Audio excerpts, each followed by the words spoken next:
Steve Dotto here. How the heck you doing this fine day? Me?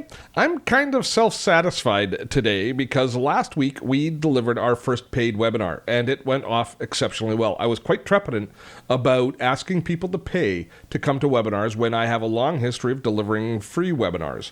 But I was thrilled with the outcome, thrilled with the response of our community. So today on this blog or vlog with growing your YouTube channel to 100,000 subscribers, let us discuss revenue options for content on Dottotech. This particular vlog at growing your YouTube channel to 100,000 subscribers is documenting the journey, really the business growth of using YouTube as a base for building your community and building your business. And one of the things that we did last week is we decided for the first time to offer one of our webinars as a revenue webinar, charging for the webinar. Now, this came kind of as a result of watching some of my colleagues, people like Chris Brogan, very successfully offer paid webinars over quite a period of time. Had good conversations with Chris, and he said over and over again that his community embraces it, they love it.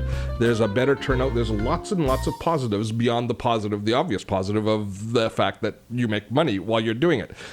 But I think you can all understand the trepidation that we would enter that with, especially since there's so much free content online. Why are people going to pay to come to ours? But I decided to do it. Now, I believe that we've done a very good job of building a good reputation online with our community. So I have that going for me. I also have quite a large mail list now where we've built our mail list to quite a large space. And I also have some good ideas of different topics that people may be interested in paying for. But there's been lots of interest every time I've talked recently about developing online courses. So I decided for the first paid webinar to develop a webinar, basically how to create and develop an online course using free tools, concentrating on the use of free tools, since I'm so well known as a tool guy, that seemed to be ideal. So what was the next step? Like once I decided I was going to do the revenue webinar, what was the next step? Well, really, the next steps were not a lot different than you would in the normal production of any webinar. You create your graphic assets, you write a landing page, you create some sort of an enrollment system, and then you start to engage with your webinar software and start putting it all together. Now, I've done other videos on how to put webinars together, and we'll be talking about it again in the future. But here were some of the keys that made it all kind of fall into place for me. Now, I use a tool called Webinar-Jam. Those of you who follow me know that I don't love Webinar-Jam. It is a tool that works for my webinars. There's lots of good choices out there. I don't think that there is one product that I've used yet that is hands down the best product. But I own Webinar-Jam, and I know it inside and out, and it works well, so I'm happy to use it currently for my webinars. Do I recommend Webinar-Jam? I don't recommend it. If you decide to get it, do I say, yes, you'll like it? Yes, you will like it. But can I recommend it over top of another product? That's very difficult for me to do just because of one reason is it's built on Hangouts on Air, which is always, or Google Hangouts, which is always can be a little bit of a challenge. But I've overcome many of the deficiencies through techniques, through making sure that I understand what's going to happen and how it's going to pull together. And to be fair, for this particular delivery, we had 148 people paid registrants. I gave away a few copies, so maybe we had 160 people total. It came off without a flaw. It really worked really well for this particular delivery. Now, let's just dive in though and take a look at some of the keys to setting this webinar up. So with Webinar-Jam, you edit and you create. You set all of the different parameters for your webinar in this webinar creation tool, which they've improved quite a bit since I last showed it in a video. It used to be that you had to kind of work through manually and proceed from step 1 to step 2 to step 3, and you couldn't jump ahead into the different kind of editing modules. But now, just by clicking on any of these dots, you can jump ahead, forward, and back in setting up your system, which is awesome. So the first thing that I want to talk to you about is the registration. I did not rely on Webinar-Jam's registration module. I like to use my own landing pages for registration. And within Webinar-Jam, one of the things that I like about it, especially for people just starting out, is they've got all of these different registration pages that work very well. But you can also, by choosing use your own template, if you select that, you can point it to your own landing page, and what it'll do is it will then create an embed, a widget that you can embed on your website that allows people to register. Now what happens is it's a little button that you click on and it pops up the registration module.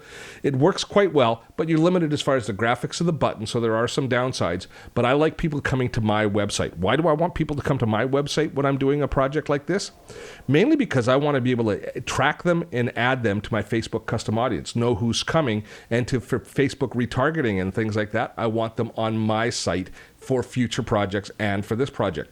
Now you can set up within this tool, you can set up Facebook tracking and retargeting, but I still think you're farther ahead if you send people to your own site, because then you're tracking them in the future as well. So I just prefer to have the registration page on my site.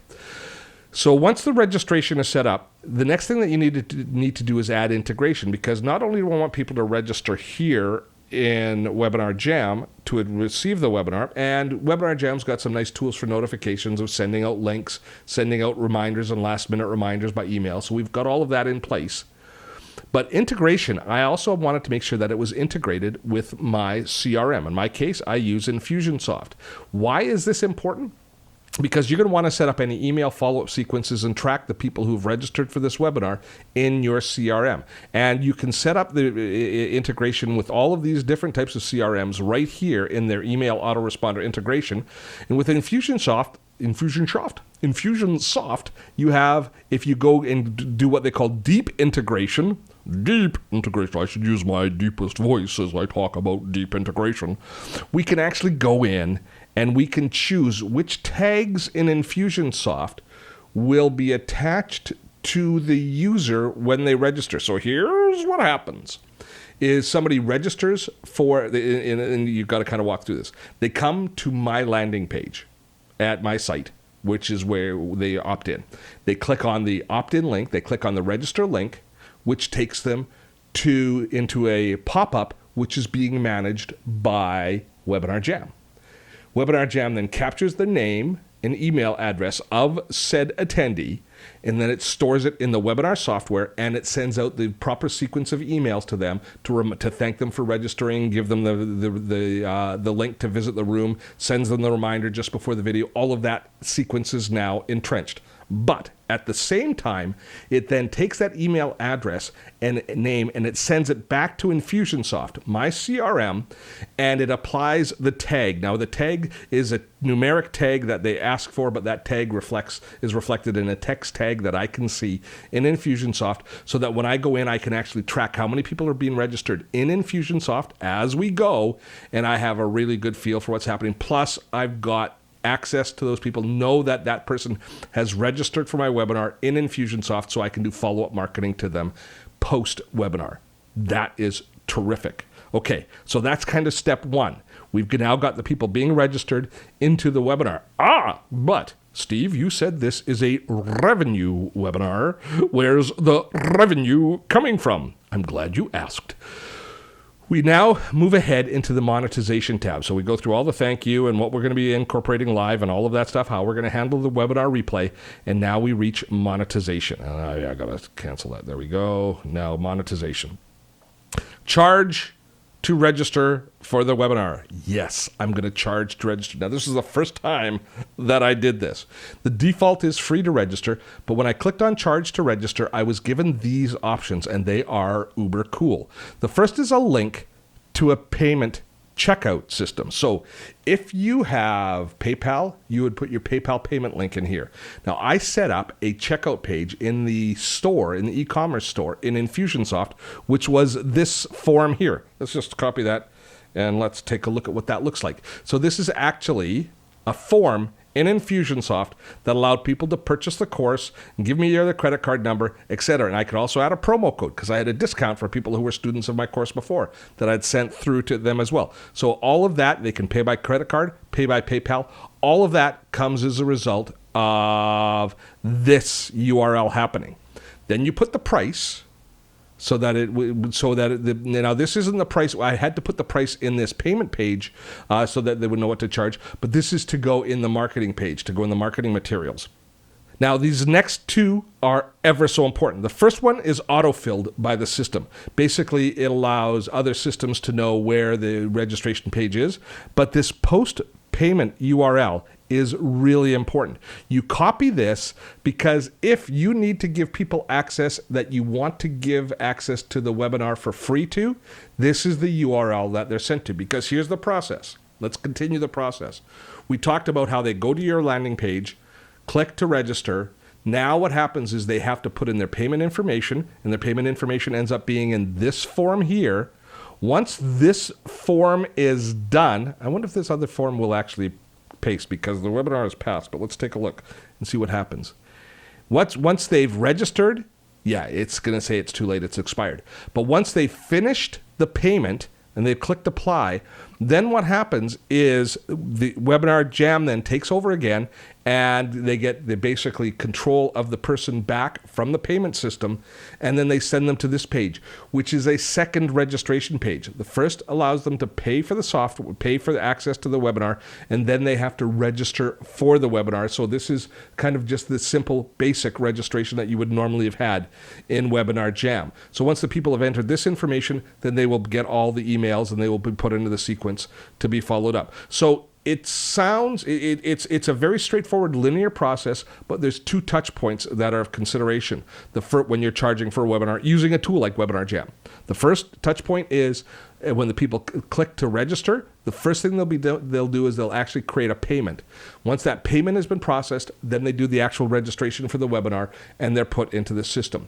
It worked very well. Where I did have a little bit of disconnect with some people, when they came to this second page, they thought they'd already registered, so they didn't enter this information. So I had more people who had paid than I actually had registered for a period of time. So I had to follow up with those people by email, make sure that they registered properly, and it was all solved. We ended up not having any problems after that. So that's something that you could probably solve a little bit with your verbiage of what you put on your webinar landing page when you do it. So that could be fixed a little bit.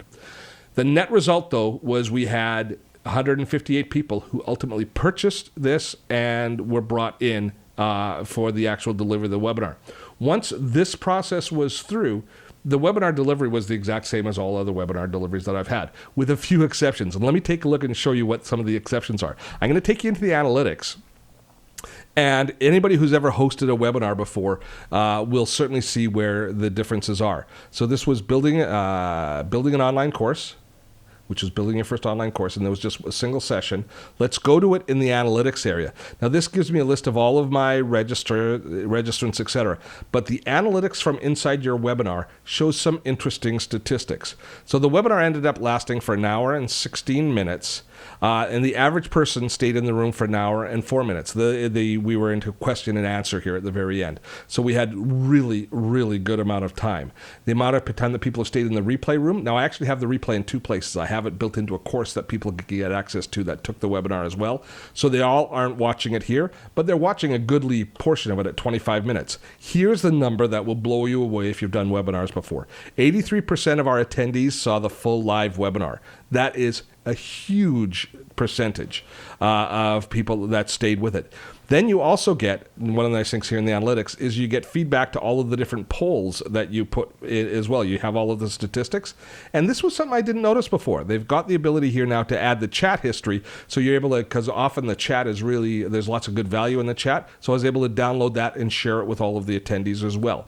But this engagement, and actually if we go into the traffic, we'll see that the number of people who signed up versus showed up, staggering. Now there's some duplication in here just because of some of the things that we did, but the show up rate is 60%, and the real number here is closer to about 160. So between the live and the replay attendees, I think I had pretty close to 100% attendance, which should not be surprising, bearing in mind that people paid to attend the webinar. But if you're used to giving free webinars and having a 30% show up rate being pretty reasonable, this is really, it's a really nice statistic, and it makes you feel pretty good about the entire process. As far as the attitude and the energy of the webinar as a host, people were so engaged because they had invested in it. So it seemed to me that there was just a heightened level of awareness, a heightened level of energy in this particular webinar. So for content creators, so depending on what you're doing with your YouTube channel or your blog or your podcast, if there is an opportunity for you to create some paid for webinars where you give real value through the entire webinar, I encourage you to take a good hard look at doing this. If you've built the trust with your community, if you have the type of content that you feel is going to resonate and that you want to charge for, and if it's packaged in the right bite-size portion. This particular webinar was between $20 and $40 to attend. It won't break the bank. So, it's not like I'm charging $300 for a webinar. I think the price point, and maybe even at $40, we're kind of pushing the upward side of the envelope there. But if you've got all of that, this is worth looking into. If you can do several of these a year, maybe one a month, it's certainly going to make a big difference in the overall cash flow of any small content creators' financial outlook. So it's worth looking into. Now, there are 3 ways for you to stay in touch with us here on Dottotech. The first is, of course, subscribe to this channel. But secondly, subscribe to my newsletter. That way, I can tell you about upcoming courses, and you might decide to take one of my courses, which would be awesome. The final way for you to stay in touch with us here is to support us through the crowdfunding site Patreon. Dottotech is supported through the generosity of our viewers at the crowdfunding site Patreon. I encourage you to drop by our Patreon page, have a look, and discover what perks are included with Dottotech. And if you do, I appreciate your support immensely. We appreciate you anyways, immensely. Until next time, I'm Steve Dotto. Have fun storming a castle.